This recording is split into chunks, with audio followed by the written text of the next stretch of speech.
नमस्कार दोस्तों, स्वागत है आपका अपने चैनल अल्टीमेट नॉलेज पर। दोस्तों, आप सब लोग इस बात को बहुत अच्छे से जानते हैं कि चीन ने पूरी दुनिया में कोरोना वायरस का प्रसाद बांटा, जिसके बाद उसने न सिर्फ दुनिया की अर्थव्यवस्थाओं को पूरी तरह से बर्बाद कर दिया, बल्कि दुनिया में एक ऐसी तबाही मचाई जिसे आज भी दुनिया के कई देश झेल रहे हैं। चीन ने अपने देश में न सिर्फ कोरोना वायरस पर लगाम लगाई, बल्कि अपने देश की अर्थव्यवस्था को भी मजबूत किया और इसके साथ साथ चीनी उपकरणों को दुनिया भर में बेच करके बहुत अच्छा खासा मुनाफा भी कमाया। लेकिन आप सब लोग इस बात को भी बहुत अच्छे से जानते होंगे कि जो लोग दूसरों के लिए खड्डा खोदते हैं, अक्सर ऐसे लोग उसी खड्डे में खुद भी गिर जाया करते हैं। भले ही चीन ने पूरी दुनिया में कोरोना वायरस को क्यों न फैलाया हो और सबसे पहले अपने देश में कोरोना वायरस पर पूरी तरह से नियंत्रण क्यों न लगा दिया हो, लेकिन अब कुछ ऐसा होने वाला है जिसने चीन के कान खड़े कर दिए हैं और इस घटना को लेकर के चीन में रेड अलर्ट भी जारी किया गया है। चीन में इस मामले के सामने आते ही चीन ने अपने देश में हाई अलर्ट जारी कर दिया है और इसे लेकर के कई प्रकार के सुरक्षा के उपाय भी उठाए हैं।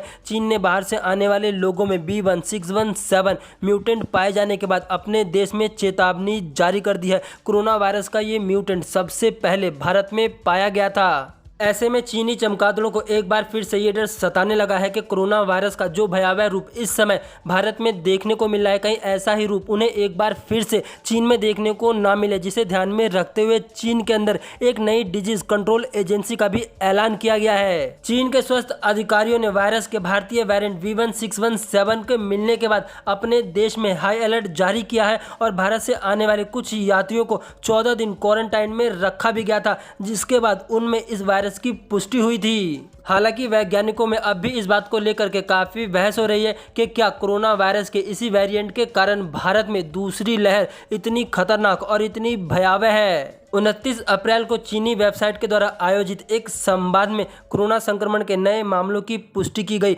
वू जुन ने इस बात को कहा कि यह चिंता का विषय है कि चीन के अंदर भारतीय वेरिएंट पाया गया है, लेकिन चीनी अधिकारियों ने इस बात को साफ नहीं किया कि B1617 के कितने मामले चीन में देखे गए हैं और आखिरकार वो मामले चीन के किस शहर से जुड़े हैं। उन्होंने इस बात को भी कहा कि भारत में कोरोना वायरस की दूसरी लहर से उत्पन्न परिस्थितियों ने हमें एक बार फिर से इस बात को चेता दिया है कि अभी कोरोना वायरस इस दुनिया से पूरी तरह से समाप्त नहीं हुआ है और ये कभी भी किसी नए रूप में हमला कर सकता है। चीन के नेशनल हेल्थ प्रवक्ता मी फेंग के अनुसार अप्रैल के महीने में पूरे 364 यात्री संक्रमित पाए गए थे, जो कि पिछले महीने की तुलना में पूरे 20% ज़्यादा था। वहीं पर चीन में मौजूद योग्यांकिंग म्यूनिसिपैलिटी के स्वास्थ्य अधिकारियों ने इस बात का दावा किया है कि भारत से 4 और नेपाल से 1 व्यक्ति के अंदर B1617 की पुष्टि की गई है। हालांकि चीनी अधिकारियों ने पहले इस बात को छुपा लिया था और इस बात की पुष्टि नहीं की थी। चीन में लेबर डे को ध्यान में रखते हुए भारत के नए वेरिएंट मिलने के बाद चेतावनी जारी की गई थी,